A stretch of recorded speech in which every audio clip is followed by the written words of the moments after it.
Жогорку соттун жетекчилиги сот органдарынын маалымат системаларынын учурдагы абалын талдоо жана керектүү жабдуулардын тизмесин аныктоо үчүн атайын кирген Кытай Эл Республикасынын эксперттер тобу менен жыйынтыктоочу жолугуш өткөрдү.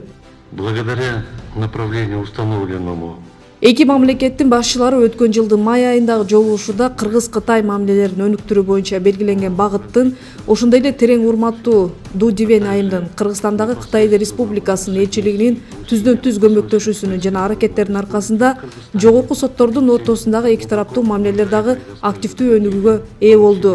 Мындан тышкары Кытайдын жогорку элдик сотунун жардамы менен бизге сот системасын санариптештирүү маселесинде кызматташтыкты мындан да кеңейтүүгө жана тыгыз өз ара аракеттенүүнү орнотууга мүмкүнчүлүк берилди. Кытай Эл Республикасы тарабынан көрсөтүлгөн колдоо албетте Кыргызстандын сот бийлигинин туруктуу өнүгүүсүн камсыз кылууга жардам берет жана эки тараптуу мамилелердин тарыхында олуттуу кадам болуп калат, деди жолугушуунун жүрүшүндө Кыргыз Республикасынын жогорку сотунун төрагасы Замирбек Базарбеков.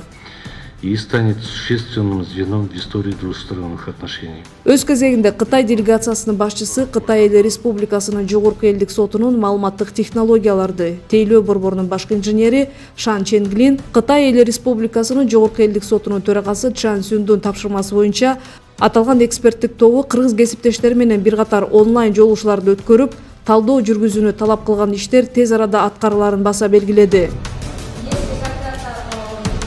Эксперттер тобу санариптештирүү деңгээли менен таанышуунун алкагында иш сапардын жүрүшүндө Бишкек шаардык сотунда, Бишкек шаарынын 1-Май жана Свердлов райондук сотторунда, ошондой эле сот департаментинде, сот адилеттигинин жогорку мектебинде жана Адилет сот маалыматтык технологиялар мекемесинде болушту. Сот отурумдарынын залдарын жана сот отурумдарындагы аудио жана видео жаздыруу жана протоколдоо системасын карап чыгууга, соттук актылардын мамлекеттик реестри, сот жана сот 2.0 автоматташтырылган маалыматтык системалары менен таанышууга мүмкүнчүлүк түзүлдү. Кытайлык эксперттер ошондой эле соттордун жана сот аткаруучулар кызматынын бөлүмдөрүнүн инфраструктурасын, сот адилеттигинин жогорку мектебинин окуу порталын көрө алышты.